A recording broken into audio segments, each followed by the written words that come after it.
नमस्कार, आप देख रहे हैं हल्ला बोल टीवी। मैं हूं दीपक शर्मा।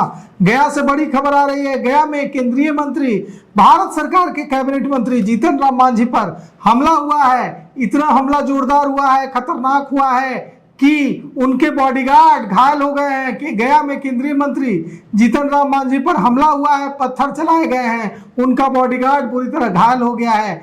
बिहार के गया में जो हुआ है वो सोचिए क्या हालत है कि केंद्रीय मंत्री, भारत सरकार के कैबिनेट मंत्री जीतन राम मांझी पर हमला हुआ है, पत्थर फेंका गया है। कुछ दिनों पहले उनकी समधन पर हमला हुआ था, ज्योति मांझी पर। हालांकि उन्हें चोट नहीं पहुंची है, लेकिन अंगरक्षक उनका बुरी तरह घायल हुआ है। इस मामले में पुलिस ने एक्शन लिया है, 2 युवकों को उठाया है, दोनों को हिरासत में ले लिया है पुलिस ने।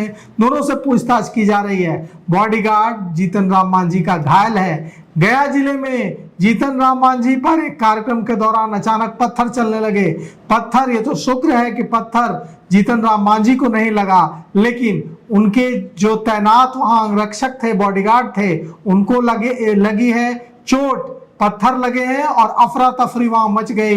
इसके बाद पुलिस ने 2 संदिग्ध युवकों को उठाया है, हिरासत में लिया है, उनसे पूछताछ की जा रही है। यह जो घटना गया से सामने आ रही है, यह एकदम डराने वाली है। जब मंत्री सुरक्षित नहीं है, भारत सरकार का कैबिनेट मंत्री भारत सरकार होता है, अगर जीतन राम मांझी पर इस तरह गया में हमला हो रहा है तो समझिए कि इन लोगों के, अपराधियों के, इन असामाजिक तत्वों का मनोबल, मंसूबे कितने बड़े हुए हैं।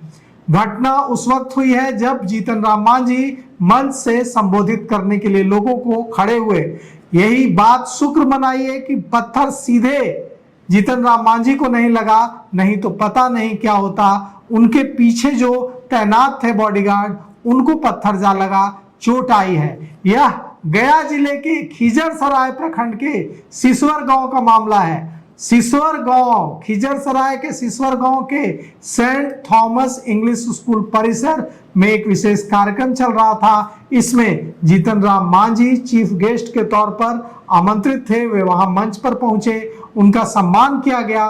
मंच पर जैसे ही भाषण देने के लिए जीतन राम मांझी खड़े हुए, वहां मौजूद कुछ असामाजिक तत्वों ने पत्थर चलाने शुरू कर दिए।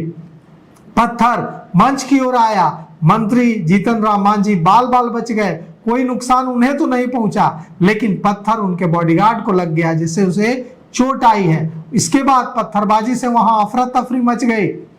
2 संदिग्धों को पुलिस ने हिरासत में लिया है और फिलहाल दोनों से पूछताछ की जा रही है कि पत्थरबाजी के पीछे का मकसद क्या था। यह हमला सुनियोजित था, साजिश थी, क्या था, पूछताछ की जा रही है। आपको जैसा कि पता ही है कि कुछ दिनों पहले जीतन राम मांझी की समधन ज्योति मांझी पर भी हमला हुआ था और इस मामले में एकदम सीधे सीधे हिंदुस्तानी अवाम मोर्चा ने चुनौती दे दी थी कि मोहनपुर इलाके में जीतन राम मांझी की समधन ज्योति मांझी पर जो हमला हुआ है, इसमें पुलिस, मोहनपुर की पुलिस बचा रही है हमलावरों को। और जानबूझकर जब ज्योति मांझी ने सुरक्षा मांगी क्षेत्र में जाने के लिए, तो पुलिस ने कहा कि उनकी गाड़ी में तेल नहीं है। जब हमला हो गया तो फिर पुलिस पहुंचती है। ज्योति मांझी के साथ धक्का मुक्की हुई थी, अभद्रता हुई थी। उनके बॉडीगार्ड के साथ भी धक्का मुक्की और अभद्रता हुई थी, मारपीट हुई थी।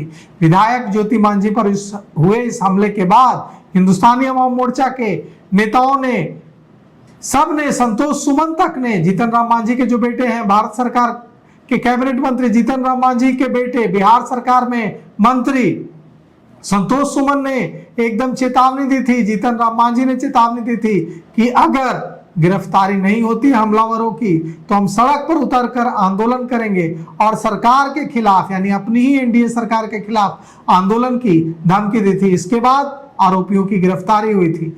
अब हाल ही में जीतन राम मांझी को धमकी मिली थी और धमकी देने वाले आरोपी की भी गिरफ्तारी कर ली गई है।